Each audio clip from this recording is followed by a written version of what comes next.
ప్రాముఖ్యంగా దేవుడు మనకు తన కృపను అనుగ్రహించి ఉంటున్నాడు. మరి ఎన్నో దినాలుగా మనము వారణాసి దేవసేవకి మరి విజయనగరం ప్రార్థన చేస్తూ వచ్చి అక్కడ ఉన్నట్టు అక్కడ ఉన్న దేవసేవకు కూడా మరి జైల్లో ఉన్నట్టు ప్రార్థన చేస్తూ వచ్చాం అన్న ద్వారా మనకు తెలిసింది. ఈరోజు కూడా మరి బెయిల్ 20వ తేదీకి అప్పుడు ఇస్తారని చెప్పారు. కాబట్టి అక్కడ నుంచి మన మధ్యకు పరిచయ కొరకై కొన్ని రోజులు మరి ఇక్కడికి వచ్చాడు. వేరే పని మీద కూడా మనం ఆహ్వానించినాం. ఆత్మీయంగా క్షేమం కొరకై దైవ లేక వాక్యం ద్వారా మనం కూడుకోబడినట్లు దయచేసి మనము ప్రార్థన చేసుకుందాము. పరలోకమందున తండ్రి యేసు ప్రభు నామమున మీకు కృతజ్ఞతాస్తుతులను చెల్లిస్తా ఉంటున్నాం. విదాసుడు విజయన మా ప్రభావ మా మధ్యకి తీసుకొస్తూ వచ్చాం. ఎన్నో దినాలుగా మీ దాసుని కూడా మేము ప్రార్థన చేస్తూ వస్తూనే ఉన్నాం. ప్రభా మరి మీ దాసుడు ఆ ప్రాంతంలో పరిసరలో వాడుకుంటూ వచ్చారు. ప్రభా మరి ఇక్కడ 30 మంది దైవ సేవకులు కూడా పాస్టర్స్ జైలు వేసినప్పుడు కూడా మీ దాసుడు ఆ ప్రాంతాల్లో తిరిగి ప్రభా అక్కడ ఎంతో సహాయంగా మీ దాసుడు ఉంచారు. మీకు ఎంతో స్తోత్రం. అయితే మీ దాసుడు కాపాడుతున్నాడు. అక్కడున్న పరిస్థితులు దైవవాక్యం ద్వారా మా పరిస్థితులు మేము ఎలా ఉన్నాం ఆత్మీయంగా దైవవాక్యం ద్వారా మీరు మాతో మాట్లాడండి. మీ స్వరం వింపచేయవలసి మనం చేస్తుంటున్నాం. ఆత్మీయ క్షేమం మీరు మాకు అందరికీ అనుగ్రహించవలసి మీరు వేడుకుంటున్నాం. కృతజ్ఞతమైన వందనాలు చెల్లిస్తూ సహాయం చేయవలసిందిగా యేసు ప్రభు నామమున ప్రార్థిస్తున్నాము తండ్రి.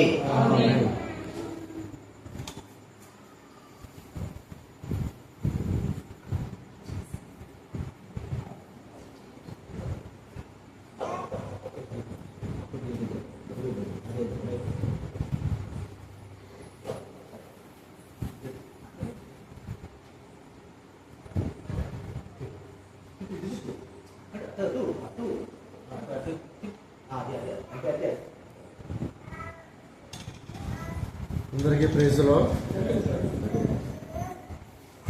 దేవుని యొక్క మహాకృపను బట్టి మరి ఈరోజు మీ మధ్యలోకి రావడానికి దేవుడు ఎంతగానో కృప చూపుతున్నాడు. ఈ విధంగా ఈ రకంగా మీ మధ్యలో ఉండడం నాకు ఎంతో ఆనందంగా ఉంది. మొదటిగా నా సాక్ష్యాన్ని పంచుకుంటాను. రెండవదిగా వాక్యం మీ మధ్యలో పంచుకొని ముగిస్తాను. దయచేసి సహకరించండి. నా పేరు జూపాక విజయ్. మాది వరంగల్ జిల్లా పరకాల పట్టణం దగ్గర ఒక మారుమూల ప్రాంతం, చిన్న గ్రామం, చాలా చిన్న గ్రామం మాది. మరి నేను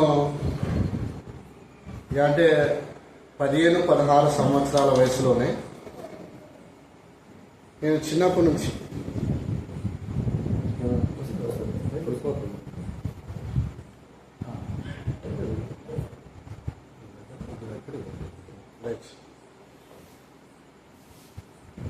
అందరి వలె అంటే నేను కూడా ఎదగాలి అని నాకు చాలా ఆశ ఉంది. కొంతమంది చెడి బ్రతుకుతారు, బ్రతికి చెడిపోతారు. ఈ రెండింటికి కొంతమంది చెడి బ్రతుకుతారు, కొంతమంది బ్రతికి చెడిపోతారు. అంటే అర్థం ఏంటంటే కొంతమంది చెడ్డగా బ్రతికి బాగా సంపాదించిన తర్వాత మంచిగా బ్రతకడం మొదలు పెడతారు. కొంతమంది మంచిగా బ్రతకాలని మొదలు పెడతారు, బ్రతకలేక ఇంకా మనం బ్రతకలేము, మంచిగా ఉంటే బ్రతకలేమని చెప్పేసి చెడుకి వ్యసనం అయిపోతారు. అయితే నేను తీర్మానం తీసుకున్నది ఏంటంటే మొదటగా ఎంతగా చెడిపోవాలో అంతగా చెడిపోయి, అంటే ఈ లోకంలో ఎదగాలి అని అంటే బలం ఉండాలా, ధనం ఉండాలా, అధికారం ఉండాలా, జనం ఉండాలా. ఈ 4 ఉండాలి. ఈ 4 ఏది లేకుండా కానీ మనం చేయలేము. ఈ 4 ఉండాలి. అయితే నా దగ్గర బలం ఉంది, జనం ఉంది, కానీ ధనము లేదు, అధికారం లేదు. ఎట్లాగైనా దీన్ని సంపాదించుకోవాలి అని నేను ప్రయత్నం చేశాను. నా దగ్గర జనం ఎందుకు ఉందనంటే నేను చిన్నప్పటి నుంచి కుంగ్ఫు కరాటే నేర్చుకున్నాను. అయితే నా దగ్గరికి కరాటే నేర్చుకోవడానికి చాలామంది యవనస్తులు వచ్చేవారు. ఆ యవనస్తులకి ఏంటంటే నాకున్నటువంటి నాలెడ్జ్, నాకున్నటువంటి గోల్ ఏదైతే ఉందో నా గోల్కి తగినట్టుగా వాళ్ళని సిద్ధపరచుకోవడం మొదలుపెట్టాను చిన్న వయసు నుండి. ఏంటి నా గోల్ అంటే నేను మ్యాథమెటిక్స్ స్టూడెంట్ని కాబట్టి మ్యాథమెటిక్లో ఒక ఫార్ములా ఉంటుంది, minus into minus is equal plus. అయితే చెడుతనము ఇంటూ చెడుతనం ఈజ్వల్ మంచితనం. అంటే ఆ రకంగా క్యాలిక్యులేషన్ చేసుకున్నా.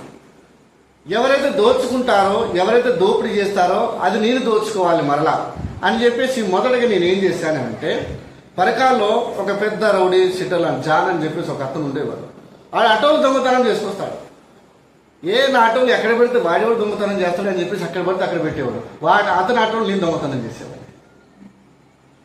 మంచిర్యాల అదేవిధంగా కొత్తగూడెం ఆ ఏరియాలోకి వెళ్ళి ఆటోలు దొంగతనం చేసుకొచ్చి ఏ పాటకి ఆ పాట ఇప్పించేసి నాతో పాటు ఉన్నటువంటి యవనస్తులకి తినిపించాలి, తాగించాలి కదా. ఆ ఖర్చులకు ఎవరు ఇస్తారు? ఇప్పుడు నేను సేవ చేస్తున్నానంటే ఇచ్చేవాళ్ళు ఉన్నారు, కానీ నేను పని చేయడానికి మూడుకున్నాను, ఇవ్వరు కదా. వాళ్ళని సిద్ధపరచుకున్నాను. ఏంటి నా మెయిన్ గోల్ ఏంటంటే, పెద్ద గోల్ ఉంది. అంటే ఇవన్నీ చిన్న చిన్న పనులు. అంటే రియల్ ఎస్టేట్ చేసేవాడిని. మొదటిగా బెదిరించేసి ఒక్కొక్క బెదిరింపులకి ఒక్కొక్క ధమ్కి ఒక్కొక్క మనీ ఉంటుంది నాకు. రెండవది ఏంటంటే ఇట్లా ఆటోలు దొంగతనం చేయడం. మూడవది ఏంటంటే ఆ టైంలో ఇదొక పెద్ద ట్రెండ్. అంటే అమ్మాయిలు అబ్బాయిలు లవ్ చేసుకోవడం, అమ్మాయిని వేరే దగ్గర పెట్టడం, వీళ్ళు భయపడడం. అరే నీకు అమ్మాయి కావాలని నేను తీసుకొస్తా, నాకు ఎంత ఇస్తావు? ఆ రకంగా నేను వెళ్ళి ఎంతగా చేశానంటే ఆ రకంగా నా మీద ఒక 3 రేప్ కేసులు కూడా పెట్టినారు. ఈ ధమ్కిలు ఇవ్వడం వల్ల, అంటే వాళ్ళని బెదిరించడం వల్ల నా మీద 4 అటెంప్ట్ మర్డర్ కేసెస్ పెట్టినారు. ఈ రకంగా నా జీవితం కొనసాగుతుంది. కానీ నా మెయిన్ గోల్ ఏంటంటే, ఎలక్షన్స్ జరిగినప్పుడు ఇప్పుడు సపోజ్ హత్నూరు విలేజ్ ఉంది, ఓటుకి 2,000 చొప్పున ఎంత లేదన్నా ఒక 15 to 20 lakhs ఈ విలేజ్కి వస్తుంది. ఎలా వస్తుందంటే రోడ్ల గుండా తీసుకురారు, దొంగ మార్గంలో గుండా ఎవరికి తెలియకుండా లేక 2 లేక 3 తీసుకొస్తారు. ఒకవేళ ఆ వ్యక్తులు మనం కొట్టి ఆ సూట్ కేసులు లేదా బోరలు మనం తీసుకుంటే అది క్యాష్, అది లిక్విడ్ క్యాష్. అది తీసుకున్నామంటే వాడు వెళ్ళి కంప్లైంట్ చేయలేడు, నన్ను కొట్టిన చేయలేడు. ఎందుకంటే డబ్బు దొంగ డబ్బు, అది నల్లదొంగ. అది అట్లా ఏం చేశాను, నేను ఒకరి కింద ఉన్నప్పుడు మొదటగా దొంగతనం చేసిన. అట్లా చేసినప్పుడు 13 లక్షలు వస్తే నా కింద 30,000 ఇచ్చినాడు. ఇది కాదని చెప్పేసి సపరేట్ నేను ఒక దుకాణం పెట్టినా. ఇంకా ఇది ఎలక్షన్స్ రాజకీయ మన రాజశేఖర్ రెడ్డి సెకండ్ ఎలక్షన్స్ అప్పుడు. ఇది ఫస్ట్ ఎలక్షన్స్ ఫస్ట్ అటెంప్ట్ అయింది, సక్సెస్ అయినాం. ఇంకా నెక్స్ట్ లో కమ్సే కమ్ ఒక 3-4 అంటే ఎంతలేనా ఒక 3-4 అటాకులు చేయాలా చేసి సంవత్సరానికి సరిపడా డబ్బులు సంపాదించాలి అని ఒక గోల్తో నేను ఉన్నాను. ఆ రకంగా అందరినీ తయారు చేసుకున్నాను. కానీ అదే లోపల ఒక సంఘటన జరిగింది. ఇది వరంగల్లో ఒక యాసిడ్ దాడి జరిగింది. యాసిడ్ అంటే అమ్మాయి మీద యాసిడ్ పోసినారు. ఆ వ్యక్తి ఏంటంటే నా టీంలో ఒక వ్యక్తి, అంటే కరాటేకి వచ్చి నేర్చుకునేవాడు. అయితే అప్పుడు ఎస్పీ సజ్జనర్ అనే వ్యక్తి అక్కడ ఎస్పీగా ఉన్నాడు. అయితే ఎన్కౌంటర్లో ఆ 3 యవనస్తులు చంపేశారు. అయితే వీళ్ళతో ఎవరుంటారు, వీళ్ళు ఎక్కడికి వెళ్తారు, వీళ్ళకి ఇంత బలము, వీళ్ళంత అహంకారం ఎలా వచ్చింది అని ఆ పునాదులు వెతుకుతా ఉంటే, ఇంకోటి నాతో పాటు ఉంటే కొంతమంది స్నేహితులు వాళ్ళు కూడా దొంగతనం చేసినారు, ఇలాంటి కొన్ని చేశారు. ఒకరొకరుగా దొరుకుతా ఉన్నారు. చూడండి వారిని ఎంత భయంకరంగా కొడుతున్నారంటే, జీవితంలో ఇంకా మళ్ళీ నేరాలు చేయాలనే ఆలోచన వచ్చినా కానీ భయపడాలి, ఆ రకంగా కొట్టినారు. ఇప్పుడు నేను కూడా దొరికానంటే నన్ను అదే విధంగా కొడతారు. కాబట్టి ఈ వరంగల్ పట్టణాన్ని విడిచిపెడితే బాగుంటుంది అని ఏం చేశాను, వరంగల్ పట్టణాన్ని విడిచిపెట్టి నేనేం చేశాను, హైదరాబాద్ పట్టణానికి పారిపోయి వచ్చినాను. ఏమి లేని స్థితిలో, అంటే ఏం లేదు నా దగ్గర, భయపడి పారిపోయి వచ్చినాను. అక్కడ ఒక క్రైస్తవ స్నేహితుడు ఉన్నాడు. అయితే తను అన్నాడు, నాకు కొంత మనీ కావాలి, ఇస్తావని అడిగాను. ఆ మనీ ఇస్తా ఏమన్నాడు, 400 రూపాయలు ఇస్తా ఏమన్నాడంటే, మరి తీసుకుని ఎక్కడికి పోతావు అన్నాడు. పోవాలి, ఎక్కడికి పోవాలో నాకు తెలియదు, వెళ్ళాలి అని అయితే చెప్పాను. అప్పుడు అన్నాడు, మా సంఘంలో 3 దినాలు యవనస్తుల కూడికి ఉంది, నువ్వు వస్తావని అడిగినాడు. అంటే ఇది ఏంటి యవనస్తుల కూడికి అంటే నాకు తెలియదు దాని గురించి. ఇట్లా వస్తారన్నాడు. సరే నేను అన్నాను, తినడానికి తిండి దొరుకుతుందా అన్నాను. దొరుకుద్ది అన్నాడు. మరి ఉండడానికి ఏమైనా రూమ్ ఇస్తారా అన్నాను. ఇస్తారన్నారు. ఇంకా 3 దినాలు అక్కడ పడుకోవడానికి ప్లేస్ ఉంది, తినడానికి తిండి ఉంది. ఇంకా చర్చ్ అంటున్నాడు. ఆ చర్చిలోకి పోలీసు వాళ్ళు రారు. ఇది మంచి ప్లేస్ ఏదో ఉంది దాక్కోవడానికి అని చెప్పేసి దాక్కోవడానికి మందిరానికి వెళ్ళాను. కానీ దేవుని యొక్క అద్భుత కృప, ఆ రోజు నేను మరి యేసు ప్రభుని సొంత రక్షణగా స్వీకరించడానికి అదే నా రోజు. ఏమనంటే 2009 ఆగస్టు 15, ఇదే 2009. నేను ఆ రోజు అందరితో వెళ్ళినప్పుడు నేను వచ్చింది దేనికి, దాక్కోవడానికి, భోజనాలు తినడానికి, పడుకోవడానికి అని చెప్పి నేను వెనకాల కూర్చున్నాను. అందరికంటే అందరూ ముందు కూర్చున్నాను, నేను అందరికంటే వెనకాల కూర్చున్నాను.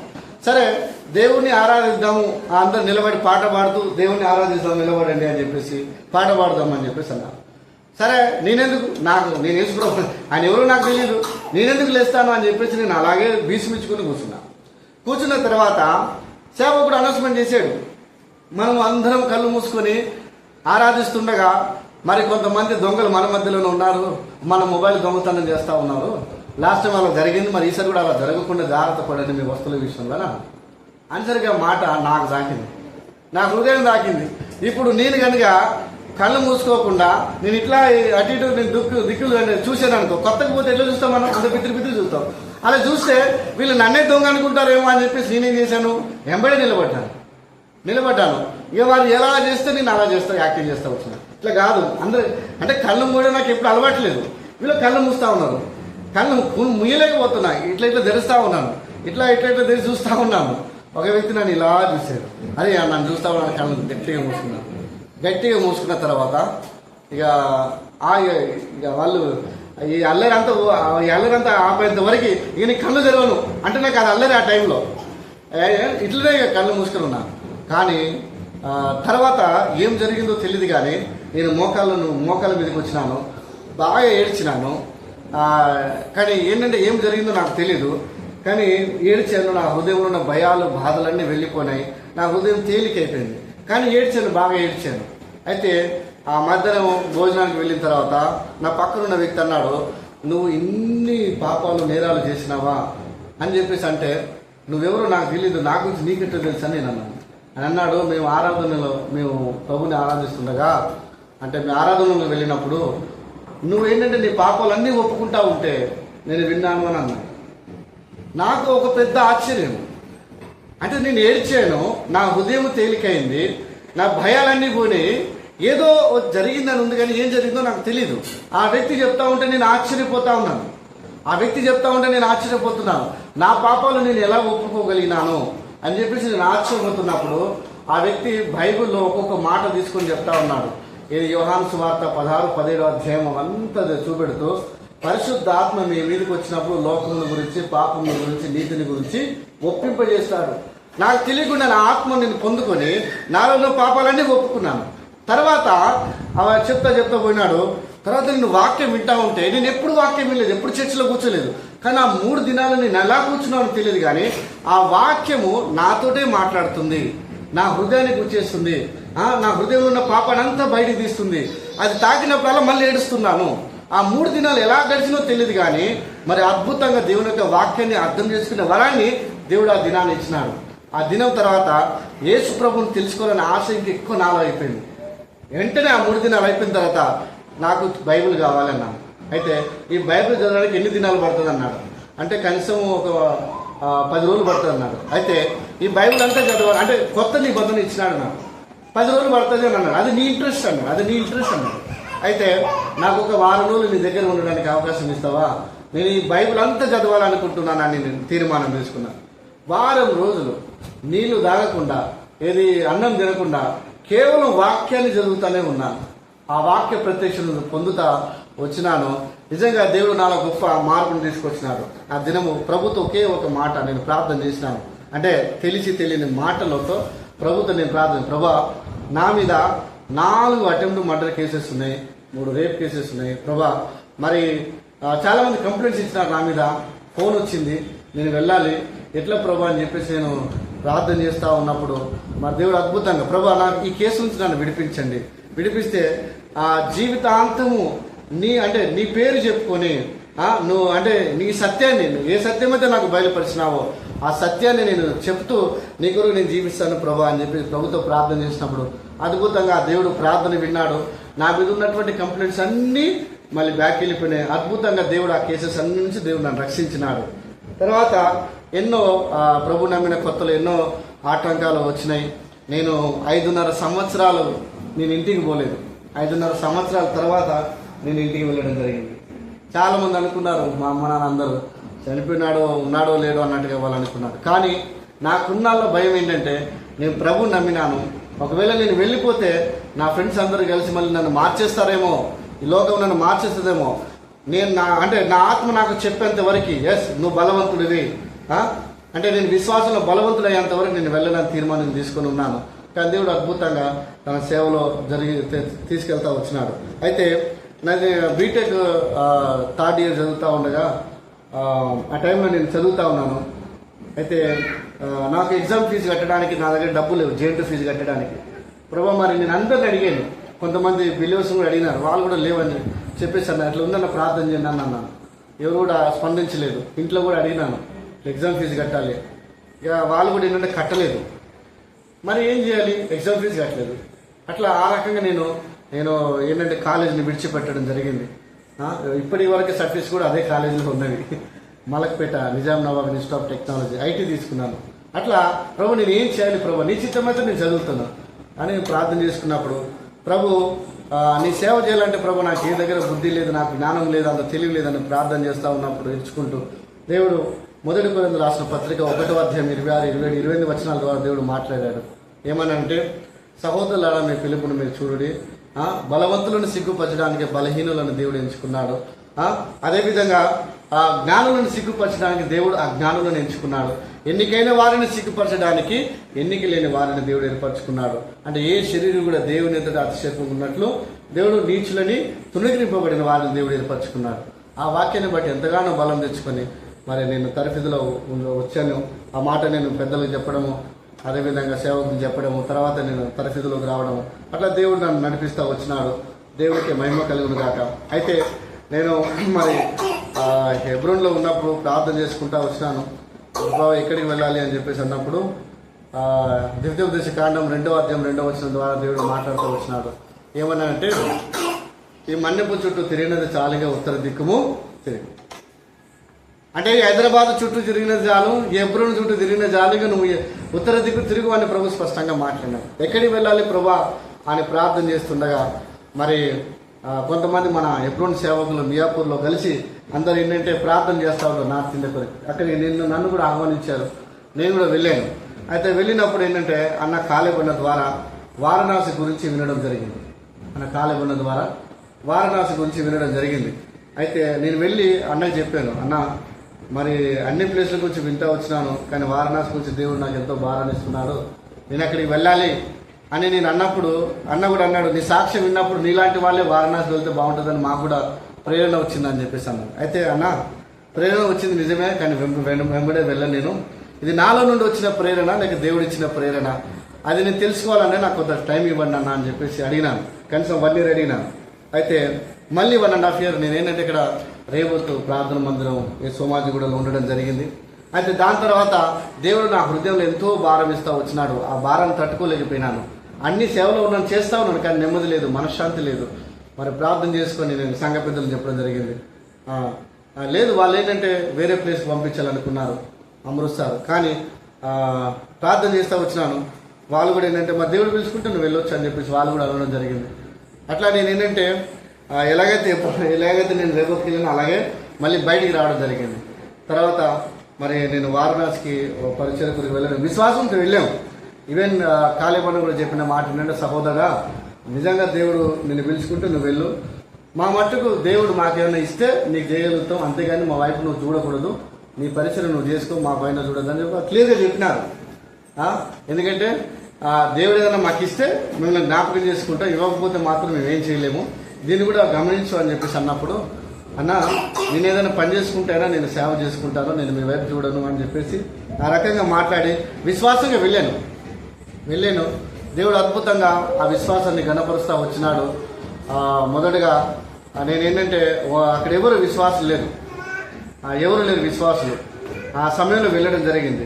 కానీ ఆ 0 స్టేజ్ నుంచి మెల్లిమెల్లిగా పరిచర్యను కొనసాగిస్తూ ఇప్పటికి నేను 2018లో అక్కడికి వెళ్ళడం జరిగింది. ఇప్పుడు 18, 19, 20 మొత్తం 6 సంవత్సరాలు. ఇప్పుడు ఇది 7వ సంవత్సరం రన్నింగ్. కానీ 6 సంవత్సరాలలో నేను 2018లో వెళ్ళాను. మరి నేను 7 నెలలు అక్కడ చాలా కష్టపడి భాష నేర్చుకున్నాను.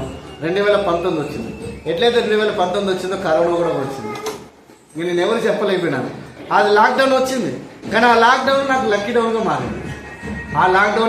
డౌన్గా మారింది.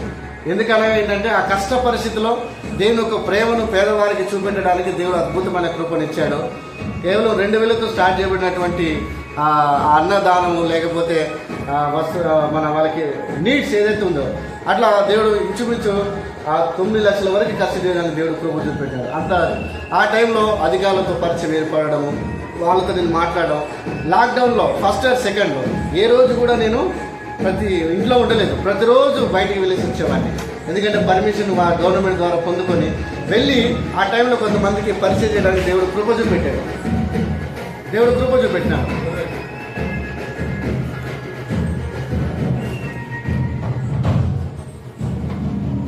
అట్లా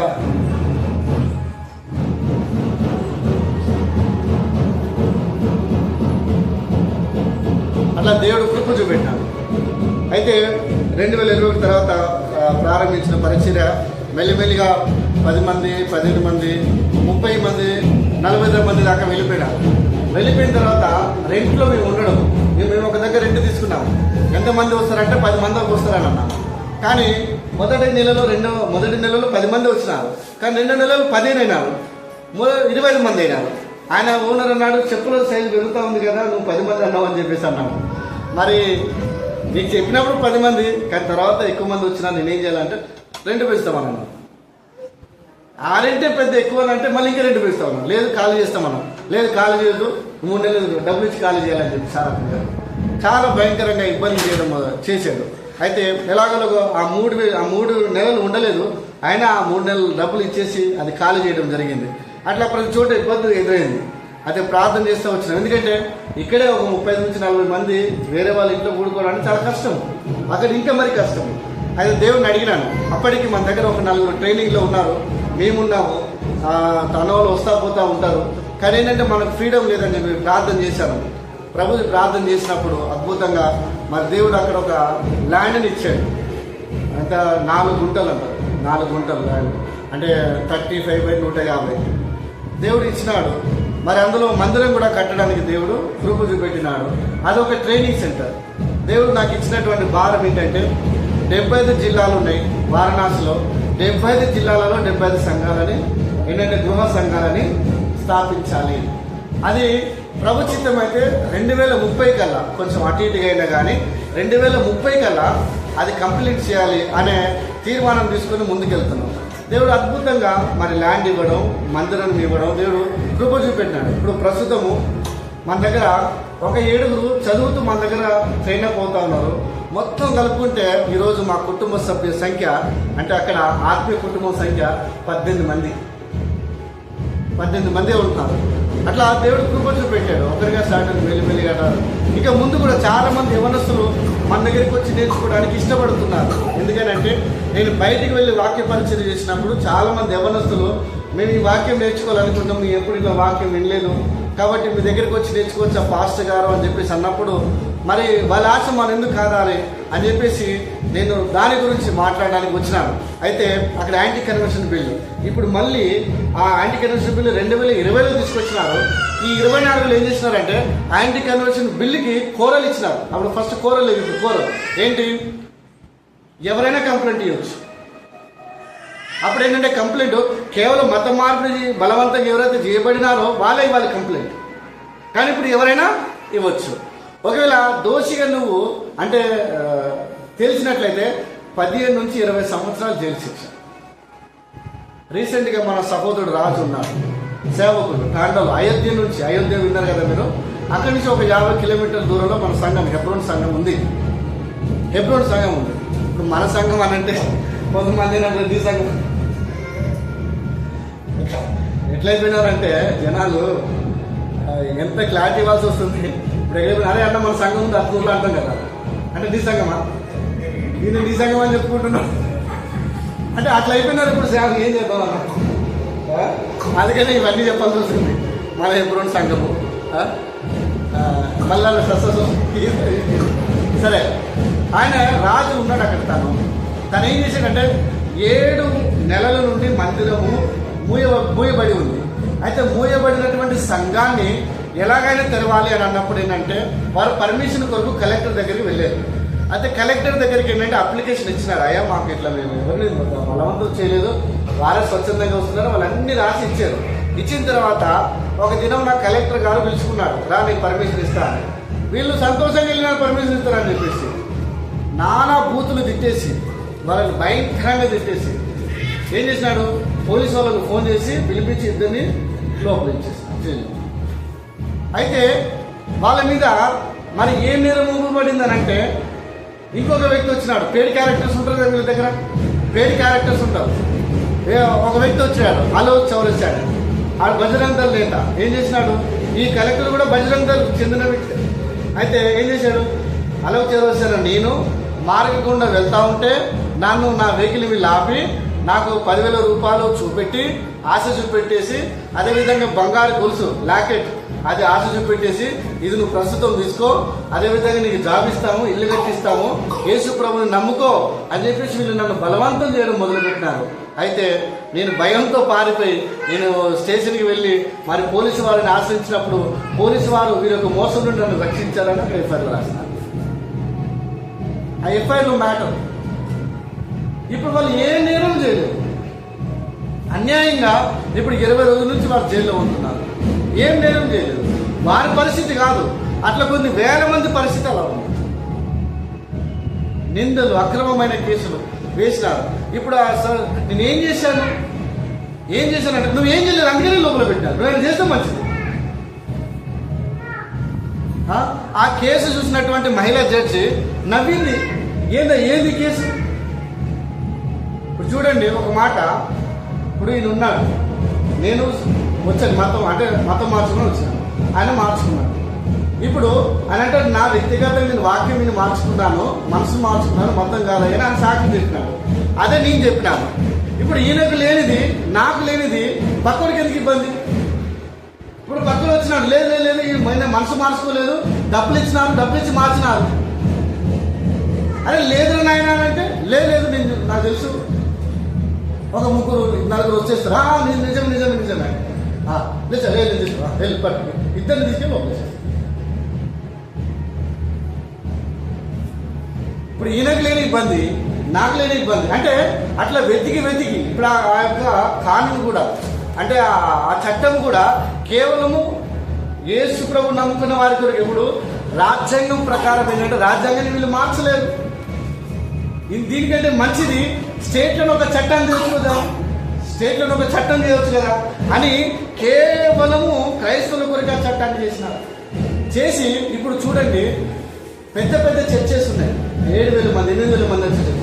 అన్ని చర్చెస్ ఇంచుమించు 575 సంఘాలు కంప్లీట్ క్లోజ్. ఒక పెద్ద సేవకుడు యేసు దర్బార్ అని చెప్పేసి అని ఉంటారు, ఆయన చాలా ఫేమస్ ఆయన అక్కడ. అంకుల్ మరి మీది కాలేజ్ కదా, మీ కాలేజ్ నుంచి వచ్చే డబ్బులు ఉన్నాయి కదా, 625 కోట్లు మీకు వచ్చే అంకుల్ అని అడిగినప్పుడు, బేటా అది బ్రతికినిస్తే చాలు, డబ్బులు ఇవ్వకుండా పర్వాలేదు.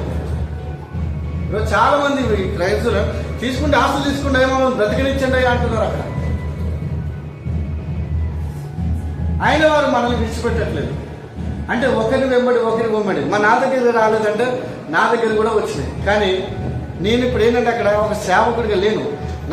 నాకు 4 పేర్లు ఉన్నాయి, నాకు 4 పనులు ఉన్నాయి చెప్పుకోవడానికి. అంటే ఏదో ఒకటి చెప్పుకోలేదు. ఆ రాజు మావోయిస్ట్ యొక్క ఉద్యమం ఎలాగైతే నడిచిందో ఈరోజు మా ఉద్యమం అక్కడ అలా నడుస్తుంది.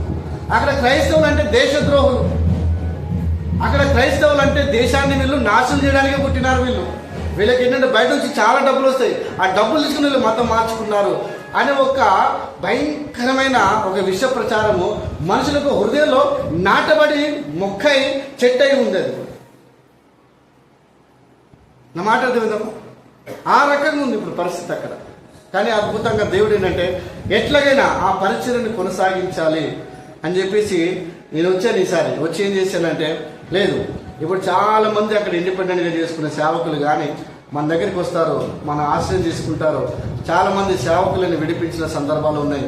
చాలా మంది నా విషయంలో ఏంటంటే కృతజ్ఞత కలిగి ఉన్నారు. కాబట్టి ఆ కుటుంబంలో ఉన్నటువంటి యవనస్తుల్ని స్ట్రెంథెన్ చేయాలని ఏంటి, ఇప్పుడు ఒక కొత్త నిర్ణయం తీసుకున్నాము. ఏంటి, సపోజ్ ఒక 50-60 మంది వచ్చే సంఘం ఉంది, అందులో ఒక 10 మంది యవనస్తులు ఉన్నారు. ఆ 10 మంది యవనస్తులని హైదరాబాద్ సైడ్ తీసుకొచ్చి ఒక సంఘంలో పెట్టి ఒక నెల రోజులు వాళ్ళకి ట్రైనింగ్ ఇవ్వాలి. దేని గురించి ట్రైనింగ్ అంటే, నువ్వు యేసు ప్రభువుని నమ్మిన అనగా సత్యాన్ని నువ్వు నమ్మినావు, సత్యాన్ని స్వీకరించినటువంటి సత్యాన్ని నువ్వు ఎలా ప్రకటించాలి. ఎక్కడ?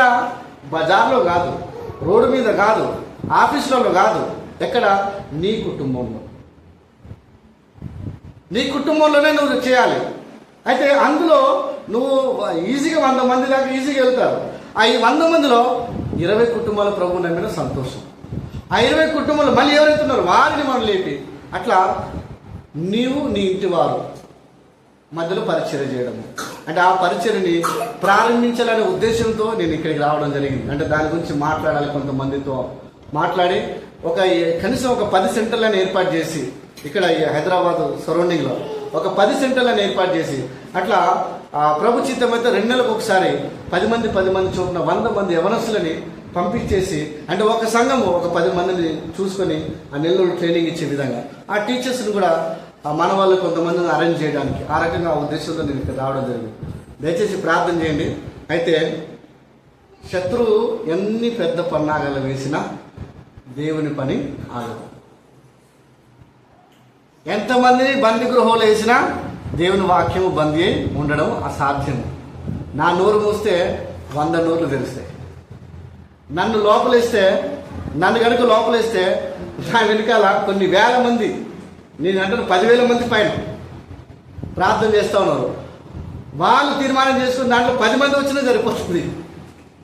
అంటే ఆ రకంగా నేను ఉన్నాను. నన్ను అంటే ప్రార్థన చేస్తున్నా, ప్రభువా అంటే నా ఆశ, నేను అతసాక్షిగా అవ్వడం నాకు అనుమతించు ప్రభు అని ప్రార్థన చేస్తున్నా. అంటే దేవుని అనుమతి కొరికి ప్రభు ప్రార్థన చేస్తున్నా. ఎందుకు అని అంటే కనీసం నేను అతసాక్షిగా చనిపోతే కొంతమంది ఎవరు నన్ను భయంకరంగా ప్రేమిస్తారు. అరే అన్న ఎందుకు చనిపోయినాడు అని వారు ఏడ్చుకుంటూ ప్రార్థన చేయలేరా? కొన్ని వేల మంది యవనస్తులు నన్ను ఫాలో అవుతున్నారు. ఆ యవనస్తులలో కనీసం 4 3 2 నా తిండ వైపు రాకపోరా? అంటే మనము శరీరంగా చచ్చిపోతామేమో కానీ మనం ప్రకటించి, అంటే దేవుడు మనకిచ్చినటువంటి ఆలోచన వాక్యము అది ఎవరు కూడా చంపలేరు. దాన్ని సత్యాన్ని వాక్యాన్ని ఎవరు కూడా మనల్ని చెబుతారేమో కానీ వాక్యాన్ని, దేవుని యొక్క స్వరాన్ని, సత్యాన్ని ఎవరు ఆపలేరు. కాబట్టి ప్రార్థించండి, ఇది నా సాక్ష్యం. సరే, ఇప్పుడు నేను వాక్యంలోకి వెళ్తాను. అంటే వాక్యంతో మాట్లాడుకుందాం, మనం కూడా మాట్లాడుకుందాం మెల్లిగా. మొదటగా సంఘము ఎక్కడ ప్రారంభించబడింది?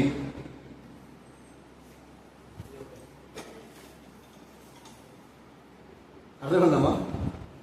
సంఘము అంటే జాగ్రత్త వినండి. దేవుడి సంఘము, క్రీస్తు సంఘము అంటే ఆదిమ సంఘము మొట్టమొదటిగా ఎక్కడ స్థాపించబడింది అన్న? మేడగది. ఆ ప్రాంతము యెరూషలేములోనే స్టార్ట్ చేయబడింది కదా. ఇప్పుడు చూడండి, అది ఎంతమందితో స్టార్ట్ చేయబడింది? 120 మంది కదన్నా. Thank you. ఇప్పుడు ఆ 120 మందికి ఒక వాగ్దానం చేయబడింది. ఏంటి? తండ్రి ఒక వాగ్దానం కొరకు కనిపెట్టుడి, అనగా ఆయన పరిశుద్ధాత్మను మీకు అనుగ్రహిస్తాడు నేను వెళ్ళిన తర్వాత. ఆత్మను మీరు పొందుకున్నాకనే మీకు బలం వస్తుంది అని యేసు ప్రభు చెప్పినాడు. అది దాని కొరకు మీరు ఏం చేయాలి? ప్రార్థన చేయండి అన్నాడు. ఏం చేయాలి? ప్రార్థన చేయండి అన్నాడు. ఇప్పుడు ఈ అపోస్తల కార్యములు 1వ అధ్యాయం 8వ వచనంలో ఏమన్నాడంటే, పరిశుద్ధాత్మ మీ మీదికి వచ్చినప్పుడు మీరు శక్తిని పొందుతారు కనుక మీరు యెరూషలేము, యూదా, సమరయ, భూదిగంతముల వరకు నాకు సాక్షులుగా ఉండు. ఏమంత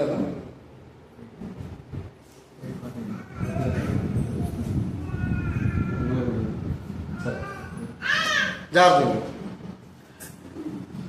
మీరు పరిశుద్ధాత్మను పొందుకున్నప్పుడు ఎప్పుడు శక్తి నొందెదరు కనుక ఏం చేయాలా? మీరు నాకు సాక్షులై ఉందురు. ఎక్కడి వరకు? యెరూషలేము, యూదా, సమరయ, భూదిగంతంలో వరకు సాక్షులుగా ఉంటారు అని ప్రభు. అయితే మీరు ఏం చేశారు? ఇప్పుడు అరే మనకి ఇప్పుడు శక్తి కావాలి. చూడండి, ఇప్పుడు వాళ్ళు ఇప్పుడు మనకు శక్తి కావాలి. మనకేం కావాలా? శక్తి కావాలి. ఈ శక్తి ఎలా వస్తుంది?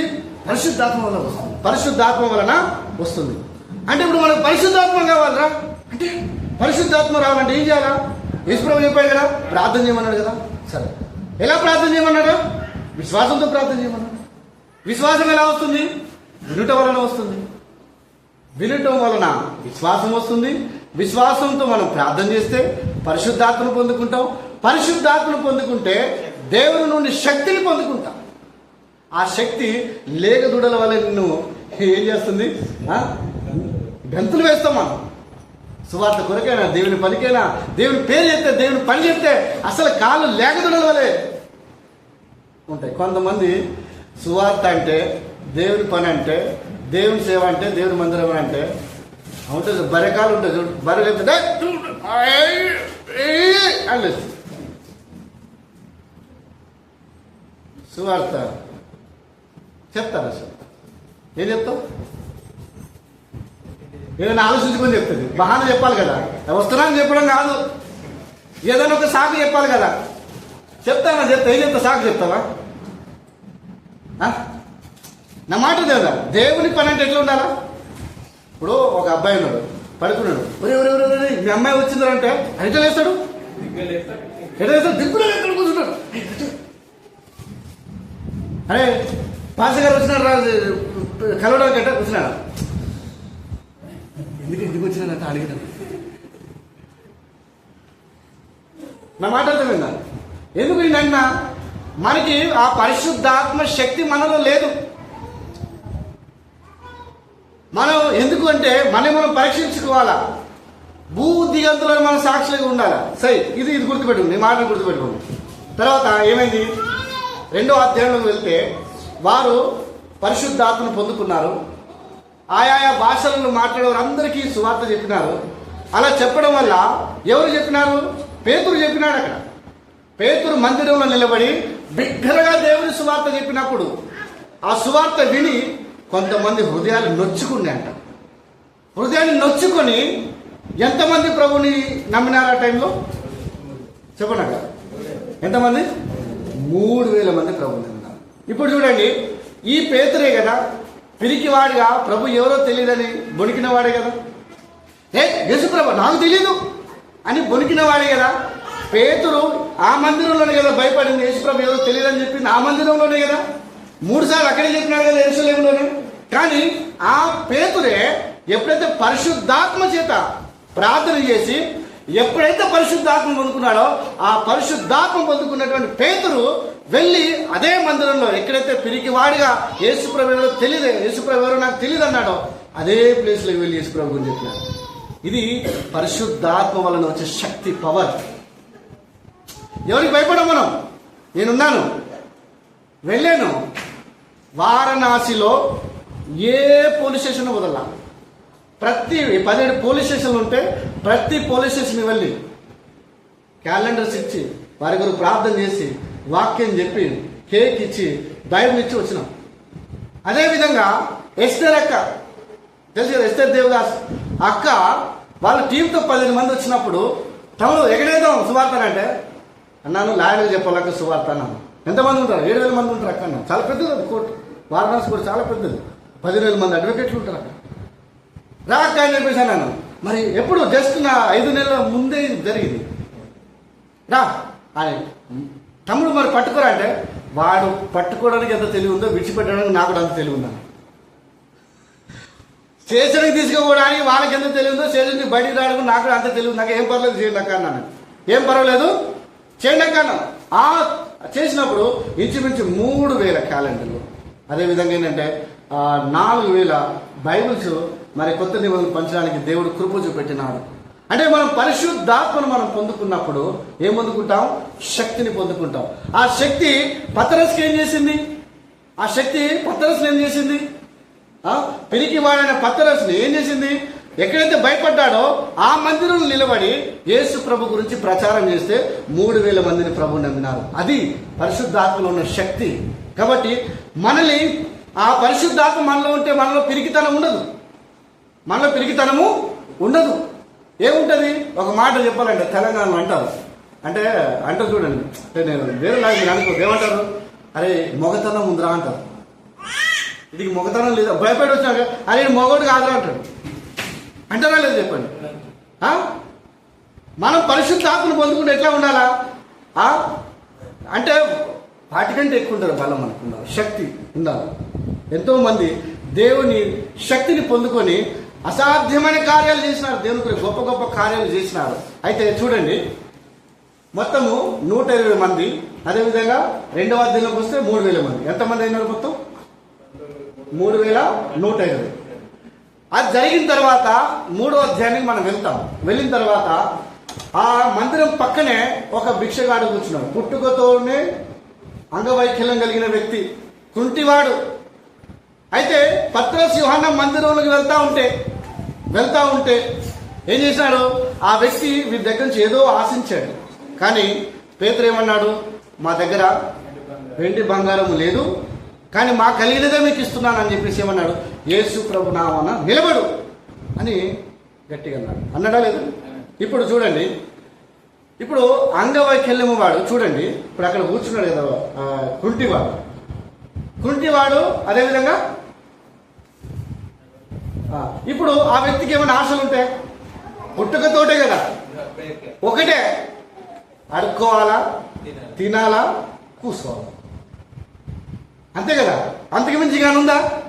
ఏం లేదు. ఎందుకు? ఆ వ్యక్తి అంగవైకల్యుడు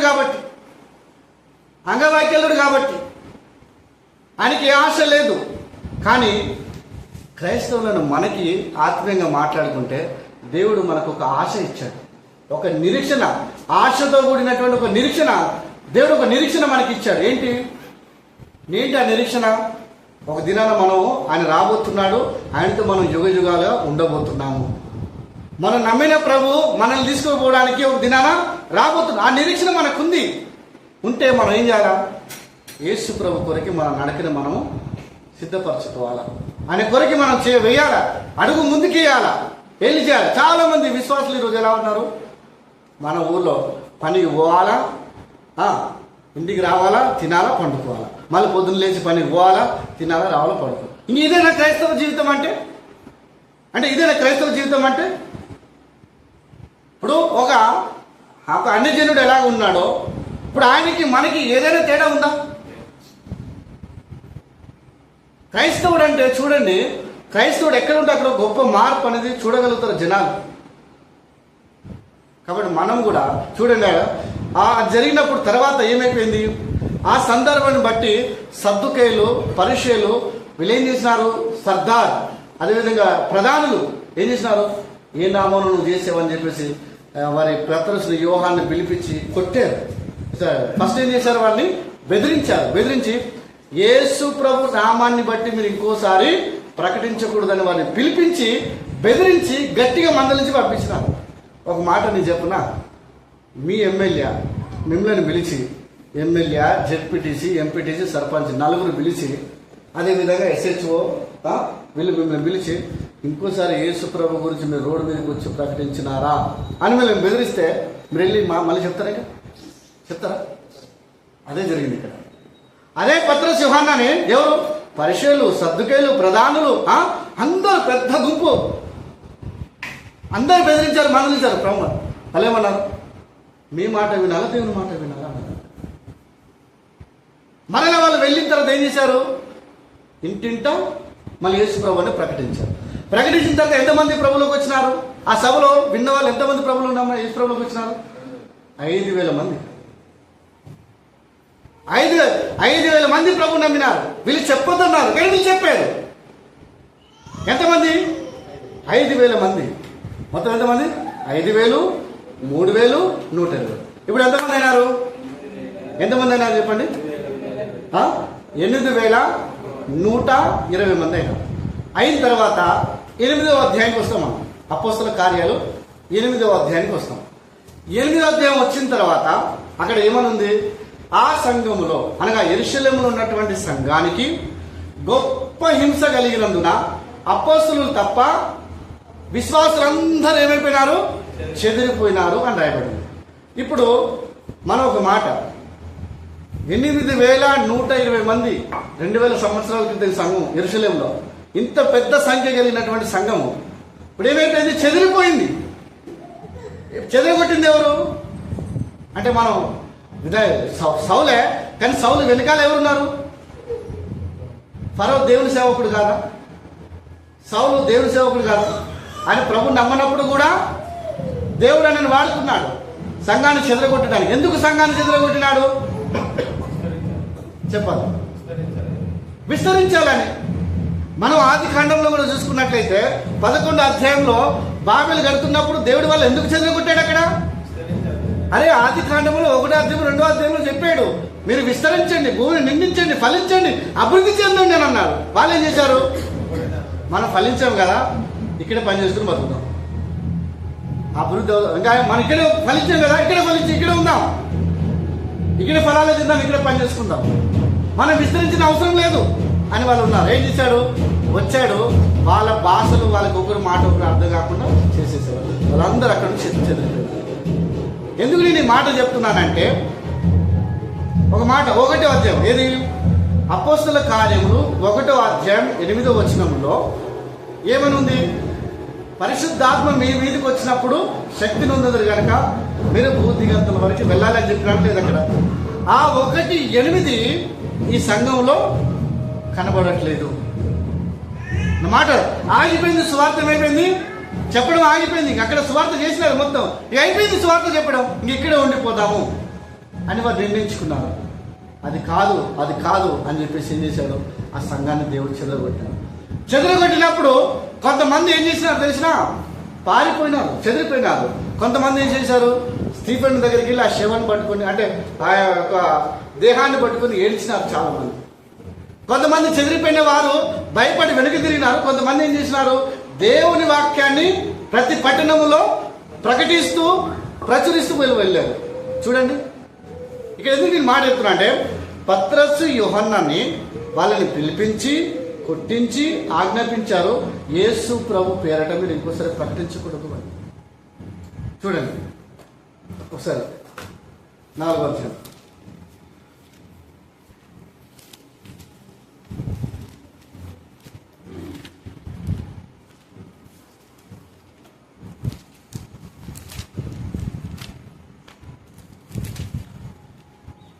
అపోస్తల కార్యములు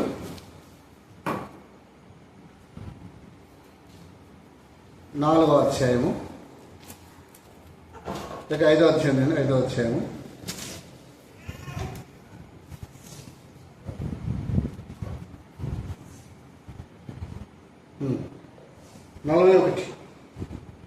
41 చదువు. వారు అతని మాటకు సమ్మతించి అపోస్తలులను పిలిపించి కొట్టించి యేసు నామమును బట్టి బోధింపకూడదని ఆజ్ఞాపించి వారిని విడుదల చేసిరి. ఆ నామము కొరకు అవమానం పొందుటకు పాత్రులను ఎంచబడినందున వారు సంతోషించుచు మహాసభ ఎదురు నుండి వెళ్ళిపోయి ప్రతిదినము దేవాలయంలోని ఇంటింట మానక బోధించుచు యేసే క్రీస్తు అని ప్రకటించుచుండిరి. ఏం చేశారు? ఇప్పుడు అక్కడ జరిగింది ఏంటంటే, వాళ్ళు పిలిపించారమ్మా, కొట్టించారు, ఆజ్ఞాపించారు. ఏమని? యేసు నామాన్ని బట్టి ఇంకోసారి బోధించకూడదు. అంతే కదా. ఇప్పుడు వీళ్ళు ఏం చేసినారు? సరే సార్, ఇంకేమో నువ్వు అన్నట్టుగా సార్ మేము ఏం చేయం సార్ అని వెళ్ళిపోయినారా సార్? ఆ దెబ్బలు తిని, ఈ దెబ్బలు తినడం మేము మాకు యోగ్యమని వాళ్ళు ఎంచుకున్నారు. యేసు ప్రభు నామాన్ని బట్టి అవమానం పొందుట మేము గొప్పగా వారు ఎంచుకున్నారు, సంతోషించారంట. ఆనందిస్తూ సంతోషిస్తూ ఆ మహాసభ ఎదుట నుంచి వెళ్ళిపోయినారు. చూడండి, మహాసభ ఎదుట నుండంటే ఆ టైంలో అది గొప్ప సవాది. వెళ్ళిపోయి ఏం చేసినారు? మళ్ళీ ఇంటింట యేసే క్రీస్తుని బోధించినారు. ఎందుకో తెలుసునా? వాళ్ళ బ్రతుకుల కంటే క్రీస్తు బోధకి వారు ప్రాముఖ్యత ఇచ్చినారు. మా బ్రతుకు పోయినా పర్వాలేదు, కానీ దేవుని యొక్క బోధ బ్రతికి ఉండాలి. మనం ఏం చేస్తాం? ఇప్పుడు మన బ్రతుకు గురించి మనం ఆలోచిస్తాం, బోధ గురించి పక్కన పెట్టేస్తాం. బోధ ఏం చేయాలి? నన్ను బ్రతికించాలి, నన్ను కొంచెం పెద్దగా చేయాలి తప్ప, కానీ ఆ బోధ గురించి నేనేం తక్కువయ్యేది?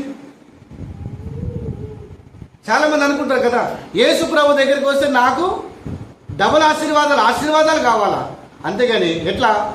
ఒక యవనస్తుడు ప్రభువా నిత్య జీవానికి వారసుడు అవుతుంది, నేను ఏం చేయాలి ప్రభువా అని అన్నప్పుడు, అయ్యా ధర్మశాస్త్రంలో ఉన్నటువంటి మోస చెప్పినటువంటి ఆజ్ఞలను నువ్వు అనుసరించయ్యా అని అన్నప్పుడు, అయ్యా నేను బాల్యం నుండే వాటిని అనుసరిస్తా వచ్చినాను, ఇంకా నాలో ఏదైనా కొదువు ఉందా అని అంటే ఏమన్నాడు, నీలో ఒక కొదువు ఉంది, నువ్వు వెళ్ళి నీ ఆస్తినంతా అమ్మి పేదలకు ఇచ్చి నన్ను వెంబడించన్నాడు. అప్పుడు యవనస్తుడు ఏం చేశాడు, వ్యసన పడుతూ ఉదాసుగా చెల్లెడు. వ్యసన పడుతూ అంటే ఏదో తీసుకుందామని వస్తే అమ్మే అంటున్నాడు, మొత్తం నాస్తికే పెట్టాడు వేశారు, నాస్తికేశ్వరు పెట్టేసినాడు. ఇంటికి వచ్చి బోధించా అంటే ఈ బోధకుడు ఏదో బోధిస్తే విందామని వస్తే సీదా నా ప్రతిగా పెట్టినాడు ఈయన అని వ్యసన పడుతూ వెళ్ళిపోయినాడు. చాలా మంది విశ్వాసులు కూడా అలాగే ఉన్నారు ఈరోజు. నా మాట అర్థమైందా? చాలా మంది విశ్వాసులు అలాగే ఉన్నారు. ఒక మాట చెబుతున్నా, ఒక అమ్మ చందోలిలో ఉంటుంది. ఓ రోజు నా చేయి పట్టుకుని, అయ్యా నా బర్రె కొరకు ప్రార్థన చేయడానికి రావా అయ్యా అని. ఇది నాన్న బర్రె కొరకు అంటే సరే అది కూడా జంతువే కదా అని నేను పోతే ఏం జరిగిందో తెలిసిన, బర్రె కొరకు ఏం ప్రార్థన చేయాలంటే బర్రె పాలు ఇవ్వట్లేదు అయ్యా ప్రార్థన చేయాలని అంటే ఉత్తరప్రదేశ్లో. నేను సరేలే అమ్మ ప్రార్థన చేస్తానన్నా. చేసిన తర్వాత ఏమైపోయింది, 2 రోజుల తర్వాత మంచిగా పాలు ఇవ్వడం మొదలుపెట్టింది. అరే ఆమె ఎంత ఆనందపడిందనంటే ఖుషిగా ఇక వచ్చి ముందులో కూర్చొని చప్పట్లు కొడితే యేసుప్రభు పాటలు అసలు ఎంత పాడుతుందంటే మస్తు పాడుతుంది. ఎందుకు? పాలు వస్తున్నాయి, పైసలు వస్తున్నాయి. మన మేడము ఈ అమ్మ చర్చి కూడా వస్తుంది, పాలు వస్తున్నాయి, పైసలు వస్తున్నాయి, ఈ అమ్మ చర్చి కూడా వస్తుంది. ఎన్ని రోజులు ఉంటుందో అనుకున్నా నేను. మళ్ళీ 7 నెలల తర్వాత పోయినా, ఆమెను ఎదుగుతా ఉన్నా కనపట్ల. నేను ఈ అమ్మాయి ఏడపోయిందని అంటే ఆమె రావట్లేదండి. ఎందుకు రావట్లేదంటే ఆమె బర్రె చచ్చిపోయిందని. బర్రె ఈ మనిషి కూడా బర్రె బ్రతికుండి పాలిచ్చినప్పుడు అంతా వచ్చింది. ఆ బర్రె పాలిచ్చే బర్రె చచ్చిపోయిన తర్వాత పైసలు రావట్లేదు. ఈమె కూడా చర్చికి మంది ఎట్లుంటుంది చెప్పు, మంది ఎట్లా ఉంటుంది? ఇప్పుడు నేనున్నాను అక్కడ మందిరం కట్టడానికి ఇంచుమించు చాలా ఖర్చు వచ్చింది, లాక్స్. ఒకటే పెట్టుకున్నా, అది ఇప్పుడు గూలగొట్టినా కానీ సంతోషం, ఆనందం ఏం లేదు దానికి. అంటే నేనేమంటే పెద్దగా బాధపడాల్సిన అవసరం, దేవుడు ఇచ్చినాడు, ఆయన కొరకే కూల్చివేయబడింది, ఆయన నామమున కట్టబడింది, ఆయన నామానికే అంతే. కానీ మనం సుఖం వస్తే ప్రైజ్ ద లార్డ్, దుఃఖం వస్తే ఫార్ ద లార్డ్.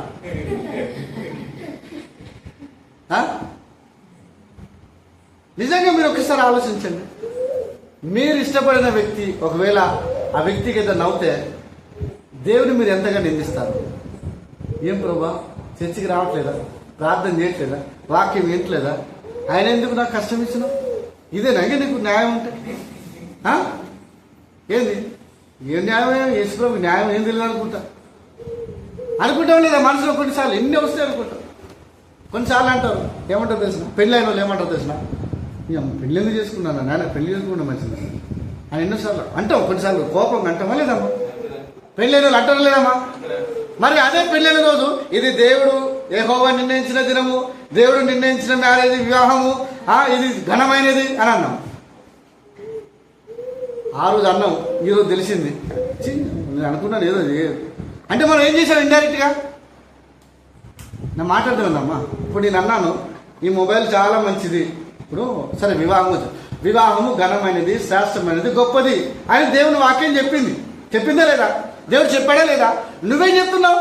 హే మానేది గొప్పది కాదు చేసుకోద్దురా, చేసుకుంటాను కూడా చెప్పాలి, చేసుకోద్దురా అంటే అర్థమైంది. దేవుడు మంచిదన్న దాన్ని చూసాడు అంటే నువ్వే దేవతవి, నువ్వే దేవుడివి. దేవుడికి వ్యతిరేకంగా మాట్లాడిన సందర్భాలు లేవమ్మా చెప్పండి. అంటే చిన్న చిన్న కష్టాలు వచ్చినప్పుడే. కానీ వీళ్ళు అపోస్తులు ఎలా దేవుని కొరకు నిలబడినారు? మీలో దేవుని ఆత్మ ఉంటే మీ జీవితము అది ఒక శక్తివంతముగా మిమ్మల్ని మార్చేదిగా, అనేకులను మార్చేదిగా ఉంటుంది. చూడండి, నా విశ్వాసాన్ని బట్టి నా తల్లిదండ్రులని, నా కుటుంబాన్ని అంతటి రక్షించుకున్నాను. 42 కుటుంబాలను ప్రభువులు నడిపించడానికి దేవుడు కృప చూపెట్టినారు. ఇలా వెళ్తూ ఉంటే దేవుని కృపను బట్టి అనేకులు నా జీవితం ద్వారా యవనస్తులు మార్చబడ్డారు. ఎంతోమంది మార్చబడుతున్నారు. మన దగ్గరికి వచ్చిన తల్లిదండ్రులు చెప్తారు, మా పిల్లలు అక్కడ పంపిస్తే అంత మార్పు వచ్చింది అని చెప్పేసి అంటారు. నిజంగా అది కాదా సాక్ష్యం? ఇప్పుడు నన్ను చూసమ్మా చాలా మంది అంటారు, నిజంగా దేవుడే మార్చినాడు ఈ వ్యక్తిని, చాలా అద్భుతంగా జీవిస్తూ ఉన్నాడని. మా ఇంట్లో అందరూ సాక్ష్యం ఇస్తారు. నా మాట అర్థం. నా జీవితాన్ని బట్టి మా తమ్ముడు కూడా మారినాడు. ఆయన నా ద్వారానే ప్రభులోకి వచ్చినాడు. అన్న కూడా నా ద్వారానే, మా అమ్మ నాన్న నా ద్వారా ప్రభులోకి వచ్చినాడు, మా చిన్నమ్మలు నా ద్వారా ప్రభులోకి వచ్చినారు. ఇది కాదా అంటే ఇంట్లో వాళ్ళు మార్చుకున్నానంటే అర్థం ఏంటి? ఇంట్లో వాళ్ళని మార్చడం ఎంత కష్టం ఉంటుంది తెలుసమ్మా. మారారంటే అర్థం ఏంటి? అట్లా నేను జీవించాను. 5.5 సంవత్సరాలు ఇంటికి పోలేదు. వారి కొరకు ప్రార్థన చేశాను, భారంగా ప్రార్థన చేశాను. ఒక మాట, మీరు ఏడ్చుకుంటా ప్రార్థన చేసి ఎన్ని రోజులు అవుతుంది?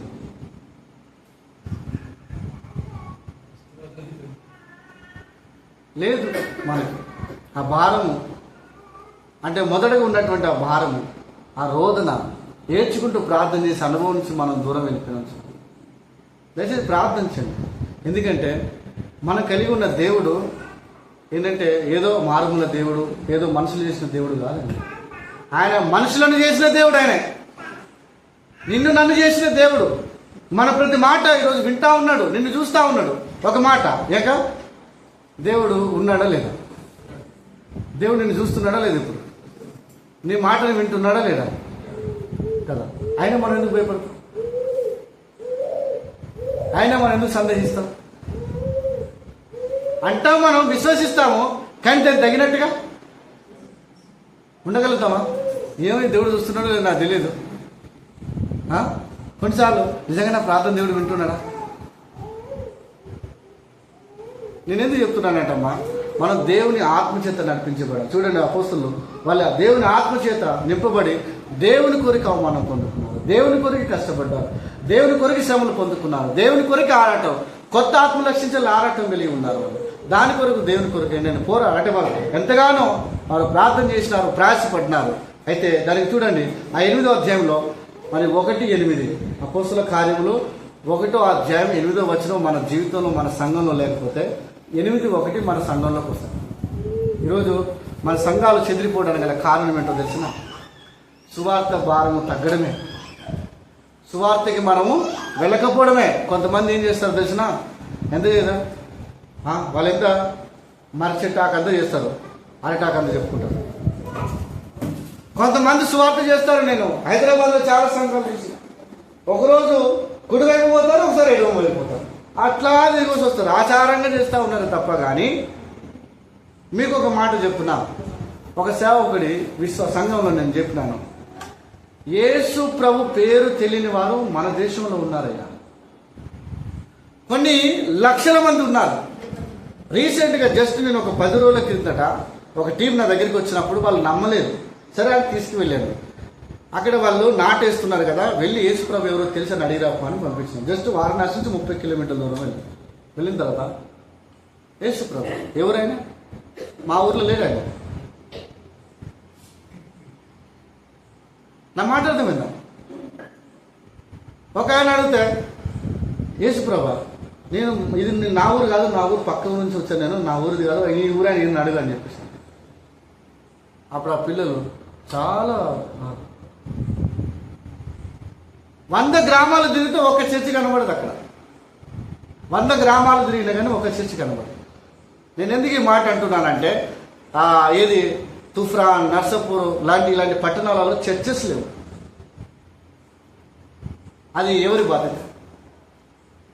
ఇప్పుడు మన దగ్గర ఎక్కువై కక్క వస్తుంది, ఎక్కువై. భక్సింగ్ గారి యొక్క దర్శనం ఏంటంటే సువార్త పట్ల భారం కలిగి కొత్త ఆత్మల సంఘంలో చేర్చబడాలి. అది భక్సింగ్ గారి యొక్క ఆత్మ భారము. అదేవిధంగా హెబ్రోన్ యొక్క భారం కూడా అదే.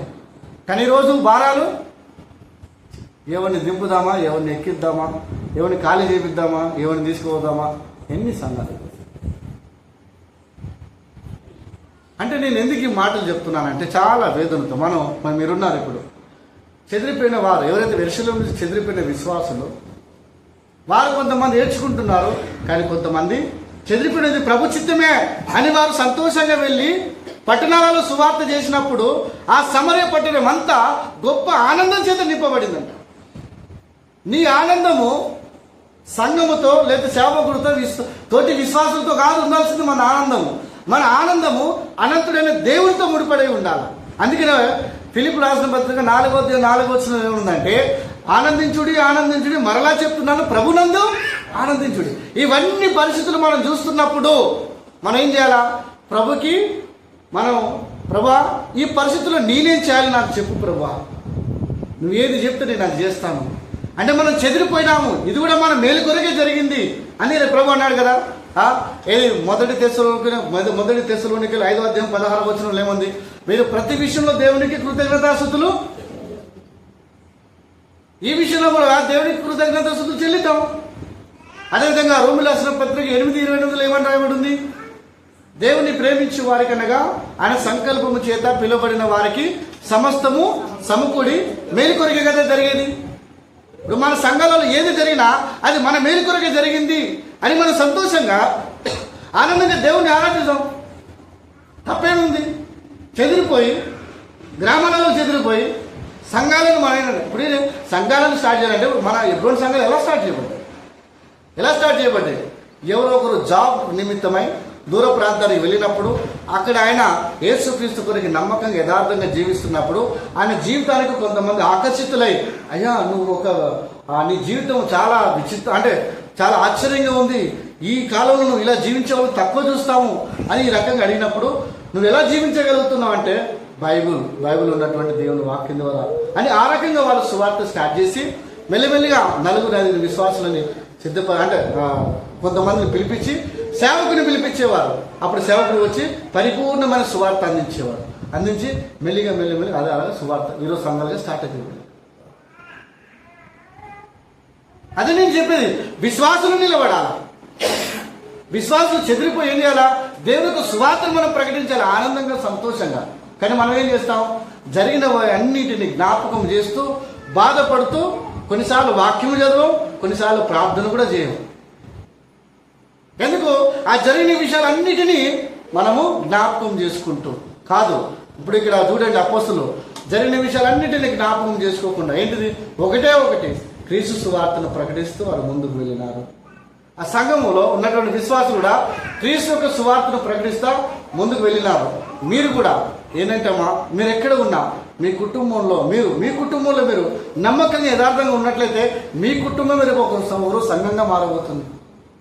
ఈరోజు చాలా సంఘాలు మీరు చూసినట్లయితే ఎక్కువ మొత్తంలో ఒకే కుటుంబంతో స్టార్ట్ చేయబడే సంఘాలు, అంటే బావ బామ్మారి తమ్ముడు అల్లుడు ఇట్లనే స్టార్ట్ చేయబడింది.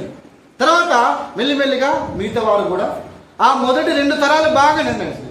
3వ తరం కొంచెం ఏంటంటే ఈ మొదటి తరం వాళ్ళు ఎట్లయితే అన్యోన్యంగా ఉండి సంఘం కట్టుకున్నారో అది వాళ్ళకి తెలియదు. కొంతమంది తెలిసి కొంతమందికి తెలియక ఏం చేశారు? మిస్అండర్స్టాండింగ్ వచ్చేసి ఈరోజు సంఘాలు చెదిరిపోతున్నాయి. సరే మంచిదే అని చెప్పేసి ఏం చేయాలా? మనం చెదిరిపోయి ఎవరిని మనం దూషించకుండా ఏం చేయాలా? మనం ప్రభు ప్రేమని ప్రకటించుకుంటేనంటే మన సువార్తను ప్రకటిస్తూ ప్రభులు ఆనందిస్తూ మన ద్వారా అనేకులని ఆనందపరుస్తూ మనం ముందుకు వెళ్ళాలి. అలా మనం గెలుపుని ఎంత బాగుంటుంది. జరిగిన విషయాలు కాదు, ప్రతి విషయంలో మనం దేవునికి కృతజ్ఞతాస్తుతులు చెల్లిస్తూ మనం ఎక్కడ మీరు వచ్చారు కదమ్మా, మీరు వచ్చారు కదా. నిజంగా నేను అంటాను, ఒక విశ్వాసి 5 సంవత్సరాల కంటే ఎక్కువ ఉండకూడదు సంఘంలో. ఉంటే ఏమవుతుందంటే రాజకీయాలు అయిపోతుంది. కొంతమంది ఉంటారు నాకు బాగా వాక్యం ఉందని, సరే ఏం చేయాలా? ప్రతి సండే నువ్వు ఎక్కడికైనా సువార్తకి పంపించి సాయంత్రం సంఘ గుడి పెట్టి మేము అక్కడికి వస్తాము అని చెప్పేసి అన్నారు. అంటే చాలామంది ఇప్పుడు ఏం చెప్తున్నారు, మీరు కూడా ఉన్నారు. మనం ఏం చేయాలా? ప్రతి ఒక్కరూ మనం ఒక్కొక్క సంఘం అంటే ఒక్కొక్క ఇల్లు ఒక్కొక్క సంఘంగా మార్చబడాలి. సంఘం అంటే 2-3 మన ప్రభు నామం ఎక్కడ ఉంటే ప్రభు వారి మధ్యలో ఉంటాడు. సంఘం అంటే మనం అనుకుంటాము ఏదో కట్టబడినటువంటి సంఘములు కాదు దేవుడు ఉండేది. మనుషులు చేసినటువంటి మానవ సంబంధమైన మందిరాలలో దేవుడు ఉండడు. దేవుడు ఎక్కడ ఉంటాడు? నీతో ఉంటాడు, నాతో ఉంటాడు. ఎక్కడైతే సంఘము కూడబడుతుందో అక్కడ దేవుడు వారి మధ్యలో ఉంటాడు. కాబట్టి మనము బిల్డింగ్ల గురించి భవనాల గురించి కాకుండా మనం ఏం చేయాలా? దేవుని గురించి, అదేవిధంగా సువార్త గురించి, ఇంకా సువార్త ఎక్కడైతే చెప్పబడలేదో వారికి మనం సువార్త చెప్పుకుంటూ చెట్టు కిందైనా పర్వాలేదు, రేగుల కిందైనా పర్వాలేదు, ఎక్కడో ఒక దగ్గర నెమ్మదిగా మనశ్శాంతిగా సమాధానంగా సేవ చేసుకుంటూ ముందుకెళ్ళడం అది మనకు చాలా మంచిది. కాబట్టి ఆ ప్రభు చిత్తమైతే మీరు ఇక్కడ ఉన్నారు, మీ కుటుంబాలే నీ కుటుంబం ద్వారానే, మీ ఇంట్లోనే మీ కుటుంబాల సంఘాలు స్టార్ట్ చేయబడాలి. ఒక గ్రామం అయితే పర్వాలేదు, మనందరం ఒక దగ్గర ఉండి ప్రభుని ఆరాధించవచ్చు. ఒకవేళ మన ద్వారా ఇంకా వేరే గ్రామాలు కూడా మీ చుట్టాలు కానీ మీ రిలేషన్స్ కానీ ఎవరైనా స్నేహితులు కానీ ఉంటే వారి దగ్గరికి వెళ్ళి మీ జీవితం ఏంటంటే వారి ఎదుట ఎట్లా ఉండాలి, తెలిసినటువంటి ఒక పుస్తకం లాగా ఉండాలి. మీరు ఒక ఆదర్శకరమైన జీవితం, ఆశీర్వదకరంగా మీరు జీవించినట్లయితే రేపు మీ బంధువులు మీ ద్వారా ప్రభుని నమ్ముకుంటారు. ఒకవేళ నమ్ముకున్నట్లయితే అదే గ్రామంలో వారిని బట్టి మనం మెల్లిమెల్లిగా సువార్తని విస్తరించి సంఘాన్ని మనం అక్కడ స్టార్ట్ చేయవచ్చు. అది ఈరోజు మన చేతిలో ఉంది, మనం కట్టుకోవచ్చు. దేవుని ఆత్మను మనం పొందుకుంటే సంఘాలు కట్టడం అంటే సువార్త చేసి సంఘాలు కట్టడం అనేది ఏంటంటే, నా మాట్లాడటమైనా సువార్త సంఘాలు కట్టడం అనేది ఏంటంటే ఎన్ని సంఘాలను కట్టుకుంటూ పోవచ్చు. నాతో పాటు రండి, అంటే ఎన్ని సంఘాలు కట్టవచ్చు మనం. కానీ ఆ సంఘంలో నిలబడి పరిచర్య చేసేవారు కాదు. కాబట్టి మనం ఏంటంటే సంఘంలో ఇవన్నీ వస్తాయి, వీటన్నిటిని మనం పైన ఫోకస్ పెట్టకుండా వాటిపైన మన యొక్క మనసు నిలపకుండా దేవునిపైనే, దేవుని వాక్యమే, సువార్త పైనే మన మనసు నిలుపుతూ మనం ముందుకు వెళ్ళాలి అని చెప్పేసి ప్రభు పేరిట మేము కోరుకుంటూ ఈ వాక్యాన్ని నేను ముగిస్తున్నాను. Thank you.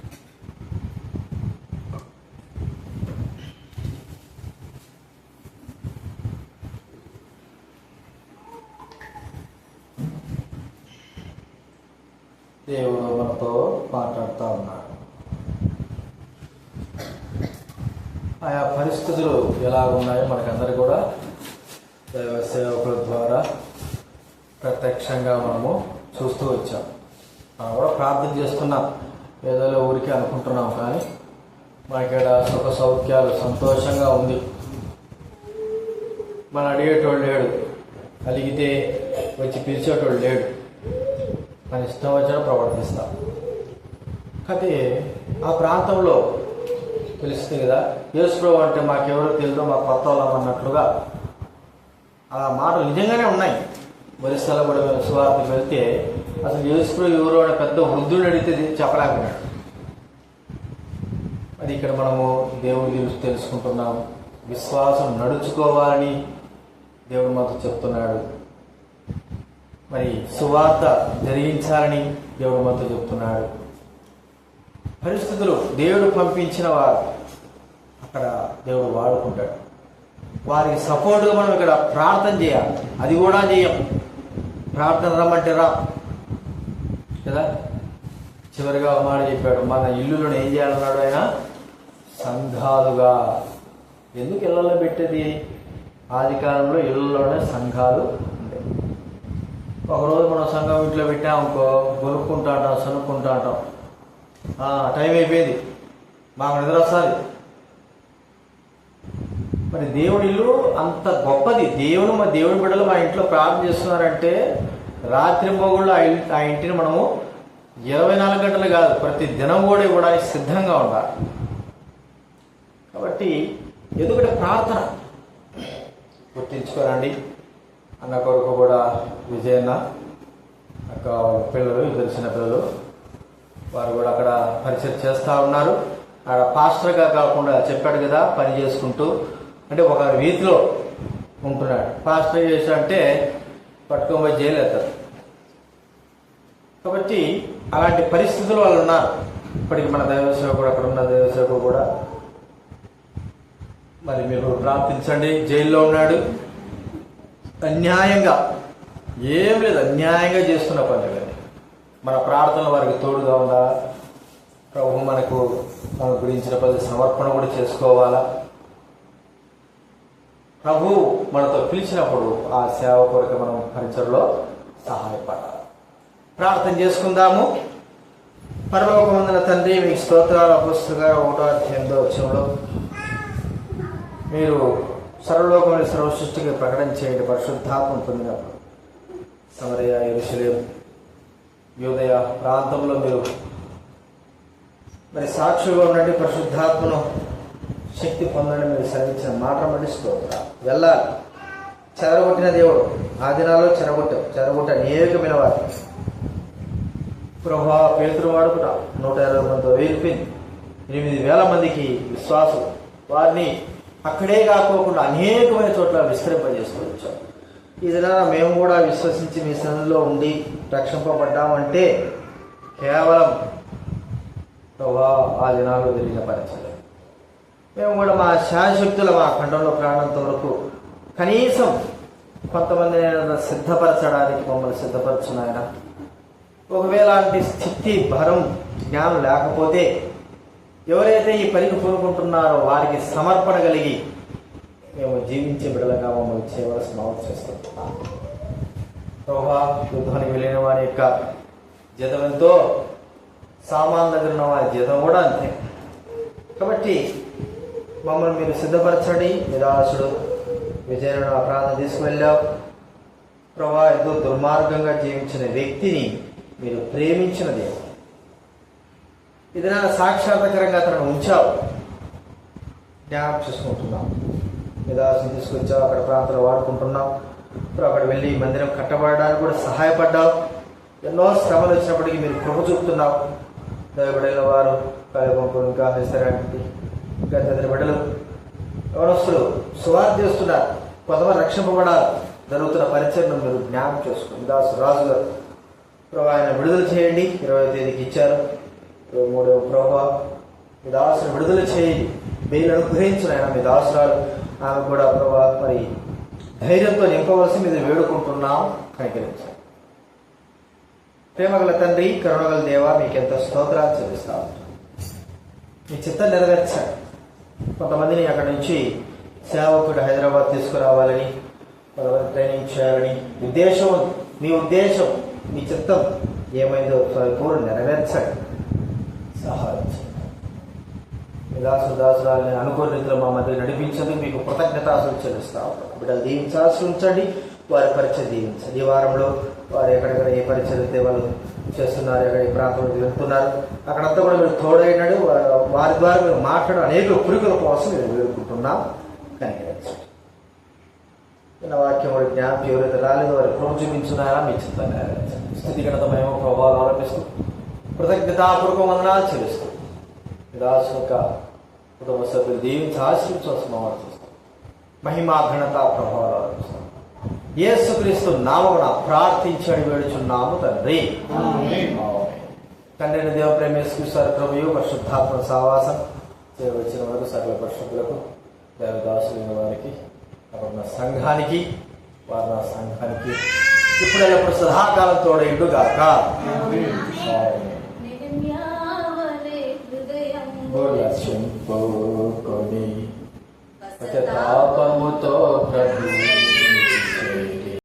దైవికమైన వాక్యం ద్వారా వాక్యం కొరకై అనేకమైన వారు ఎదురు చూసినట్లుగా మేము కూడా ప్రభావ మీ వాక్యం కొరకు ఎదురు చూస్తూ ఉంటున్నాం.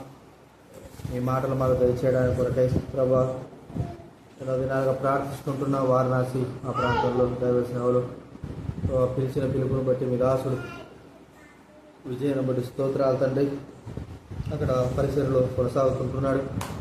ఎన్నో పరిస్థితులు, ఎదిరింపులు ఎన్నో వచ్చినప్పటికీ మీ దాసును పిలిచిన పిలుపును బట్టి అక్కడ బలపరిచి వాడుకున్నందుకు మీకు కృతజ్ఞతలు చెల్లిస్తూ ఉంటున్నాం.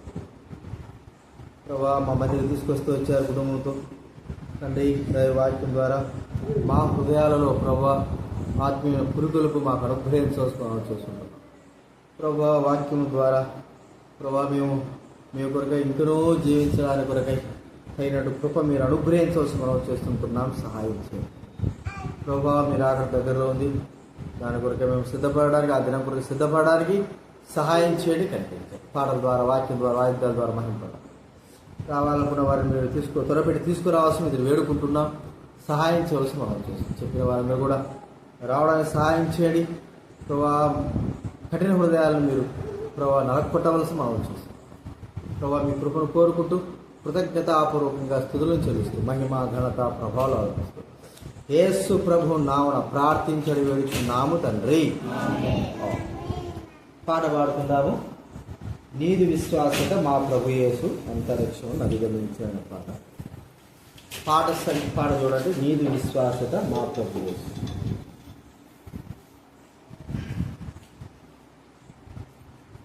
నీది విశ్వాసత మా ప్రభు యేసు అంతరిక్షంట 162. పాట సంఖ్య 162. పాట సంఖ్య 162. నీది విశ్వాసత మా ప్రభు యేసు.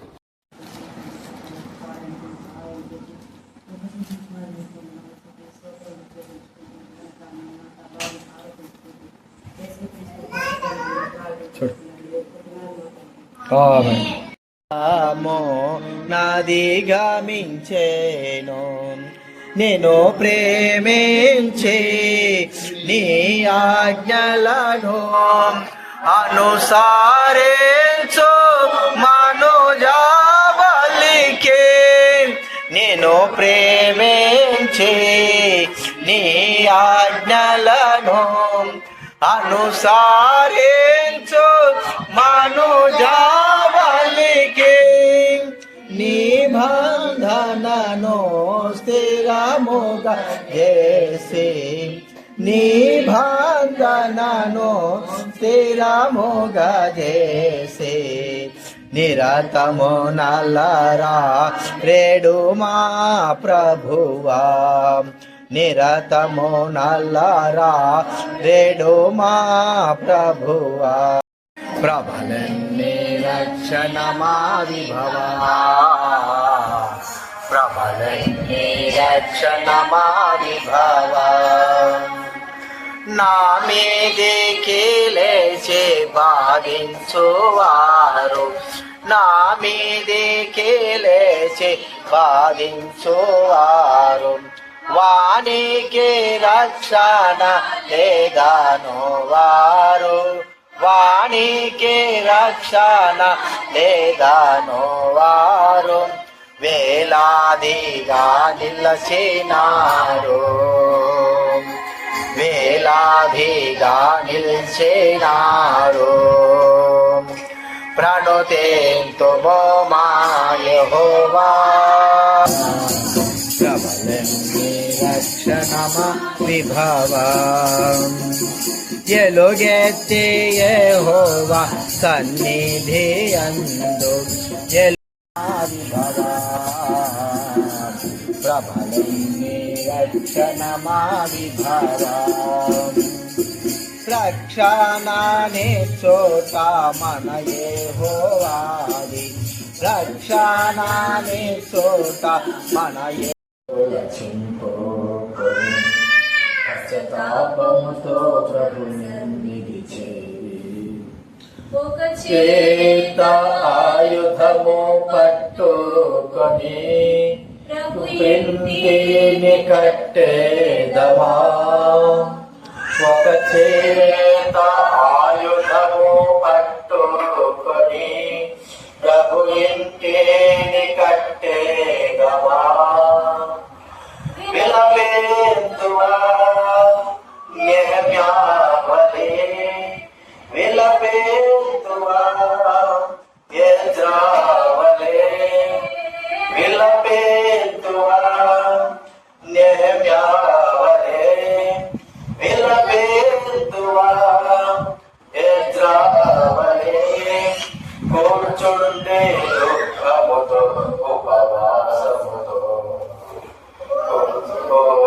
నా ప్రభుని ఇంటిని గూర్చి విలపేతువా పడిపోయిన ప్రభుని ఇంటిని గూర్చి విలపేతువా అందరికీ